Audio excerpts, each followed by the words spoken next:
আলহামদুলিল্লাহিল্লাযী হাদানা ইলাল ইসলাম ওয়া মা কুন্না লিনাহতাদিয়া লাউলা আন হাদানাল্লাহ ওয়াসসালাতু ওয়াসসালামু আলা রাসূলিল্লাহ আল্লাযী বাল্লাগা রিসালা ওয়া আদ্দাল আমানা ওয়া নাসাআল উম্মাহ তারাকানা আলাল মাহজ্জাতিল বাইদা লাইলুহা কানাহারিহা লা ইয়াযীগু আনহা ইল্লা হালিক وعلى آله وصحبه الطيبين الطاهرين الأخيار وما بعد মোহতারাম মুসল্লিয়ানে কেরাম, আমাদের আজকের খুতবার বিষয় হচ্ছে বন্যার্তদের জন্য আমাদের করণীয়। আজকে এই বিষয়ে আলোচনা করব। এটা নয় যে আমরা ঢাকা আছি তো ভালো আছি, এখন আর বৃষ্টি হচ্ছে না, সমস্যার সমাধান হয়ে গেছে, বিষয়টা এমন নয়। গত রাত্রেও বিভিন্ন জায়গায় ফোন দিয়েছি, অনেকে বলছে যে আমরা এখনো ঘরের ভিতরে পানির উপরে দাঁড়িয়ে আছি। মোহতারাম মুসল্লিয়ানে কেরাম, আমাদের দেশটি নদী মাতৃক দেশ। এর মধ্যে 57টি নদী আন্ত নদী বলা হয়, অন্য দেশের সাথে যেগুলোর সম্পর্ক। এর মধ্যে 54টি নদী ভারতের সাথে সম্পৃক্ত, 3টা হলো মিয়ানমারের সাথে। মোট আমাদের দেশের 57টি নদী আন্তঃনদী। ভারতের সাথে নদীগুলোর মধ্যে এবার যে সমস্যাটা হয়েছে, প্রথমত বন্যার কারণ, এবারের বন্যার কারণ 2টি। একটা হলো প্রাকৃতিক বা আল্লাহর হুকুম, বন্যা হয়েছে, বৃষ্টিপাত হয়েছে, প্রবল বৃষ্টিপাত। আর একটা হলো জাগতিকটার মধ্যে সেটা হচ্ছে ভারত ডুম্বুর বাঁধ খুলে দিয়েছে। 71 বছর পর ডুম্বুর বাঁধ খুলে দিয়েছে ভারত। এই বাঁধটি ভারতের ত্রিপুরা রাজ্যে অবস্থিত এবং এটি গোমতী নদীর উপর নির্মিত। বাঁধটি দীর্ঘদিন ধরে বন্ধ ছিল। এই বাঁধ খুলে দেওয়ার কারণে অবস্থা দাঁড়ালো মরার পর খাড়ার ঘা। কেউ কেউ বলেছেন ফেনীতে বন্যায় কৃষি খাতে ক্ষতি হয়েছে 914 কোটি টাকা। এভাবে সারা দেশেই ক্ষতি হয়েছে, অনেক বড় ধরনের ক্ষতি। তারপর পানি যখন শুকিয়ে যাবে, কারো ঘর থাকবে না, ঘরের ভিটামাটি নেই। এরপরে মৎস্য খামার ছিল, শেষ হয়ে গেছে। মানুষ অভাবনটনে আছে, দুর্ভিক্ষের মধ্যে আছে। ভালো ভালো মানুষও যারা ব্যবসা বাণিজ্য করে খেতেন, এখন ব্যবসা বাণিজ্য নেই। এই সব কিছু মিলে আমাদের ভাইয়েরা বিপদে পড়েছেন। আমরা হয়তো ঢাকা আছি বলে আল্লাহ আমাদেরকে বিপদ থেকে রক্ষা করেছেন। বিশেষ করে সিলেট, ফেনী, এরপরে নোয়াখালী, বাইজদী, লক্ষ্মীপুর ইত্যাদি এই সমস্ত এলাকাগুলো এখনো মানুষ মেইন রোডের উপরেও হাঁটু পরিমাণ পানি। তো এই অবস্থায় আমাদের করণীয় কি? এবং এই বন্যা বাংলাদেশের প্রায় 11টি জেলায় হয়েছে এবং গতকাল পর্যন্ত প্রাণহানির ঘটনা যেটা ছিল, 52 জন প্রাণহানি ঘটেছে বন্যার কারণে। ক্ষতিগ্রস্ত মানুষের সংখ্যা বেড়ে দাঁড়িয়েছে 58,22,734। এগুলো আমি পত্রিকা থেকে নিয়েছি। আল্লাহর উপরে সুধারণা রাখবেন, সুন্দর ধারণা রাখবেন। কোরআনে কারিমে এসেছে, আমা আসাবাকুম মিন মুসিবাতিন ফাবিমা কাসাবাত আইদিকুম ওয়া ইয়াফু আন কাসীর। তোমাদের যে বিপদ আপদ ঘটে তা তো তোমাদের কৃতকর্মেরই ফল, এবং তোমাদের অনেক অপরাধ তিনি ক্ষমা করে দেন। মোহতারাম মুসল্লিয়ানে কেরাম, এখন আমাদের করণীয় কি? করণীয় সবাই বুঝি, আমরা বন্যার্ত মানুষ, অভাবী মানুষ, দুঃখ দুর্দশা আছে, এ সমস্ত মানুষ ঘরবাড়ি যারা হারিয়েছে তাদের পাশে দাঁড়ানো আমাদের কর্তব্য। আল্লাহ তাআলা কোরআনে কারিমে তিনি বলতেছেন, ওয়ানফিকু ফি সাবিলিল্লাহ ওয়ালা তুলকু বিআইদিকুম ইলাত তাহলুকা ওয়া আহসিনু ইন্নাল্লাহা ইউহিব্বুল মুহসিনিন। তোমরা আল্লাহর পথে ব্যয় করো। ওয়ানফিকু ফি সাবিলিল্লাহ ওয়ালা তুলকু বিআইদিকুম ইলাত তাহলুকা। তোমরা নিজ হাতে নিজেদেরকে ধ্বংসের দিকে ঠেলে দিও না, দান দক্ষিণা না করে। এই দান দক্ষিণার মধ্যে সকল দান দক্ষিণা করার জন্য আল্লাহ তাআলা আমাদেরকে নির্দেশ দিয়েছেন। যদি না করো তাহলে তোমরা নিজ হাতে নিজেদেরকে ধ্বংসের দিকে ঠেলে দিবে। ও আহসিনু, এবং ইহসান করো। গুরুত্বপূর্ণ বিষয়। ইহসান হচ্ছে যা প্রাপ্য তা দিয়ে আর একটু বেশি দেয়া।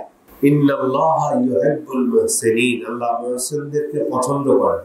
হাদিসের মধ্যে এসেছে, আন-নু'মান ইবনে বাশীর قال قال رسول الله صلى الله عليه وسلم مثل المؤمنين في توادهم وتراحمهم وتعاطفهم مثل الجسد إذا اشتكى منه عضو تداعى له سائر الجسد بالسهر والحمى। হাদিসের অর্থ হচ্ছে, মুমিনদের উদাহরণ হচ্ছে ভালোবাসায়, রহম করা, একজন অপরজনকে, একজন অপরজনের প্রতি সদয় হওয়া। এটার উদাহরণ হচ্ছে একটা দেহের মতো। ইযা ইশতাকা মিনহু উদউন, গোটা বডি, গোটা দেহের কোনো একটা অঙ্গে যদি, কোনো একটা অংশে যদি ব্যথা অনুভব হয়, তাদাআ লাহু সাইরুল জাসাদি বিস-সাহরি ওয়াল হুম্মা। এই ব্যথার কারণে গোটা দেহ মানে ঘুমাতে পারে না, কষ্ট অনুভব হয়, জ্বর চলে আসে গোটা গায়ের মধ্যে। এরপরে নিজের সামর্থ্য অনুযায়ী এগিয়ে আসি আর সাথে সাথে দোয়া করি। তাহলে অন্তত আল্লাহর কাছে গিয়ে বলতে পারবো, আল্লাহ এই বন্যজীবগত মানুষগুলোর জন্য আমি কিছু করতে পারি না, ছোট মানুষ, আমার অল্প ছিল, সেখান থেকে আমি একটু দান করেছি। আল্লাহ আপনি এই জন্য আমার এই দানকে কবুল করেন, আমার আখিরাতের পথকে সুগম করেন। আবু হুরায়রা রাদিয়াল্লাহু তাআলা আনহু থেকে একটা হাদিস বর্ণিত, রাসূলুল্লাহ সাল্লাল্লাহু আলাইহি ওয়াসাল্লাম বলেছেন, মান ফাররাজা আন আখিহি কুরবাতান মিন কুরাবিদ দুনিয়া ফাররাজাল্লাহু আনহু কুরবাতাম মিন কুরাবিল আখিরাহ ওয়াল্লাহু ফি আউনিল আবদি মা কানাল আবদু ফি আউনি আখিহি। যে ব্যক্তি দুনিয়াতে তার ভাইয়ের কোনো দুঃখ দুর্দশা লাঘব করে দিল, আল্লাহ তার আখিরাতের দুঃখ দুর্দশা আছে, বিপদ আছে, আপদ আছে, আখিরাতের কষ্ট থেকে আল্লাহ তাকে লাঘব করে দিল। আল্লাহু ফি আউনিল আবদি মা কানাল আবদু ফি আউনি আখিহি। আল্লাহ ওই ব্যক্তিকে সাহায্য করবেন যেই ব্যক্তি তার ভাইকে সাহায্য করে। আরেকটা হাদিস, আনাস ইবনে মালিক তিনি শুনলেন যে আবু তালহা রাদিয়াল্লাহু তাআলা আনহু তিনি আনসারদের মধ্যে মদিনাতে খেজুর বাগানের দিক থেকে সবচেয়ে ধনী ছিলেন। তিনি আবু তালহা রাদিয়াল্লাহু তাআলা আনহু, এবং তার সবচেয়ে প্রিয়, এই বাগানের মধ্যে সবচেয়ে যে প্রিয় বাগানটা ছিল সেই বাগান হলো বাইরাহা বাগানটা। আল্লাহ তাআলা কোরআনের আয়াত নাযিল করেছেন, লান তানালুল বিররা হাত্তা তুনফিকু মিম্মা তুহিব্বুন। সূরা আলে ইমরানের 92 নম্বর আয়াত, চতুর্থ পারার প্রথম আয়াত, লান তানালুল বিররা হাত্তা তুনফিকু মিম্মা তুহিব্বুন। ওই পর্যন্ত তোমরা নেক লাভ করতে পারবে না যে পর্যন্ত তোমরা তোমাদের প্রিয় বস্তুটা, যেই বস্তুটাকে বেশি ভালোবাসো, সেই বস্তুটা আল্লাহর পথে ব্যয় না করো। আনাস রাদিয়াল্লাহু তাআলা আনহু বলেন, যখন এই আয়াত অবতীর্ণ হলো তখন আবু তালহা রাদিয়াল্লাহু তাআলা আনহু আল্লাহ রাসূল সাল্লাল্লাহু আলাইহি ওয়াসাল্লামের কাছে গিয়ে বললেন, হে আল্লাহর রাসূল, আল্লাহ তো বলেছেন লান তানালুল বিররা, এই আয়াত শেষ পর্যন্ত পাঠ করলেন। এটা পাঠ করার পরে তিনি এখন আবু তালহা বলতেছেন, বাইরুহা বাগানটি আমার কাছে বেশি প্রিয়, এটি আল্লাহর নামে, আল্লাহর জন্য আমি দান করে দিলাম এবং তা আল্লাহর নিকট আমার জন্য সঞ্চয় রূপে থাকবে।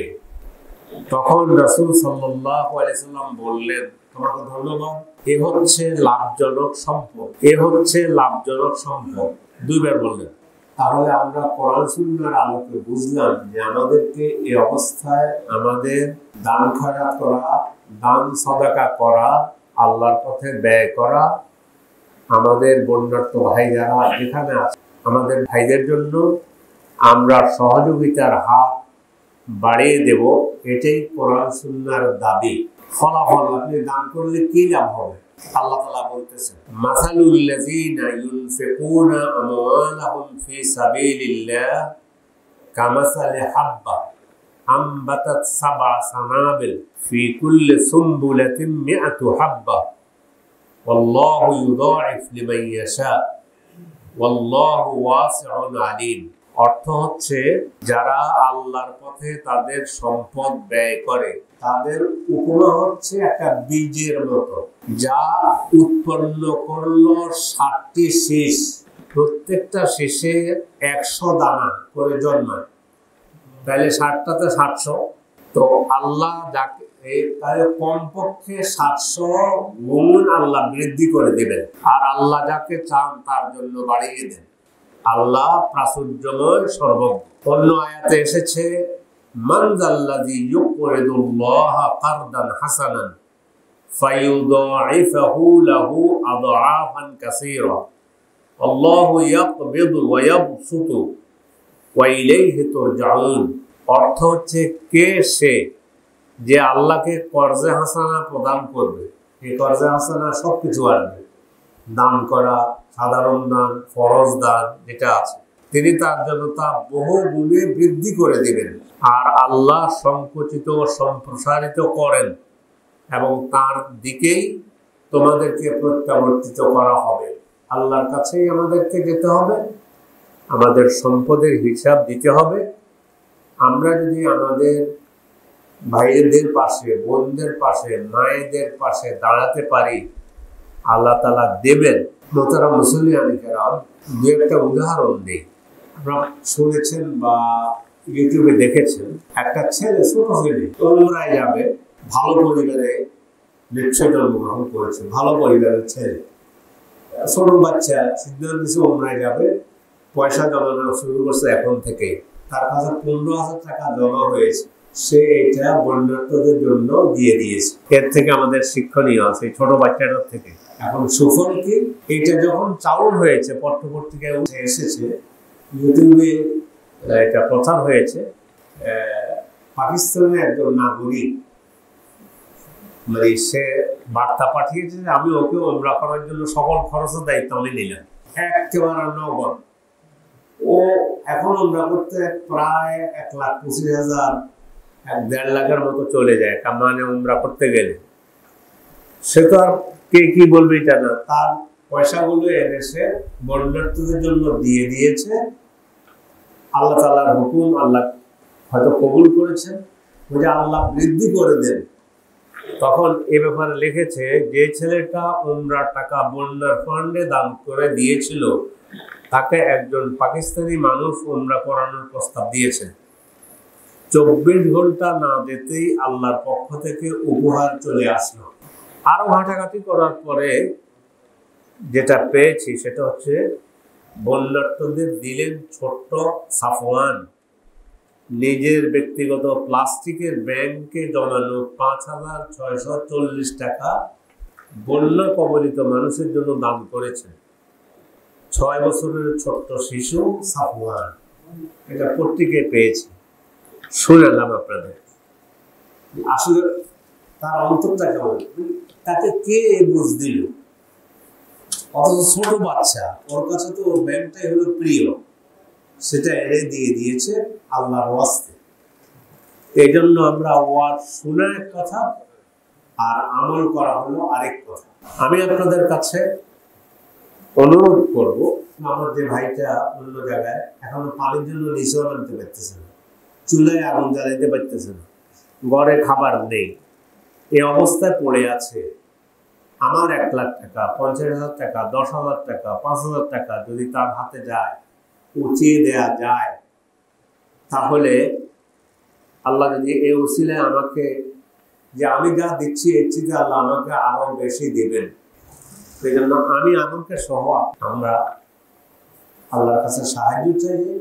1 নম্বর, আমাদের ভাইরা যারা বিপদে আছে তাদেরকে আল্লাহ বিপদ থেকে উদ্ধার করুন। আল্লাহ আমাদের সকলকে তৌফিক দান করুন, যার যার সাধ্য অনুযায়ী আমরা যেন এগিয়ে আসতে পারি। বারাকাল্লাহু লি ওয়া লাকুম ফিল কুরআনিল আযীম ওয়া ইয়ানা নাফা'না বিল আয়াতি ওয়াজ যিকরিল হাকীম। ইন্নাহু তাআলা জাওয়াদুন কারীমুন মালিকুন রাউফুর রাহিম।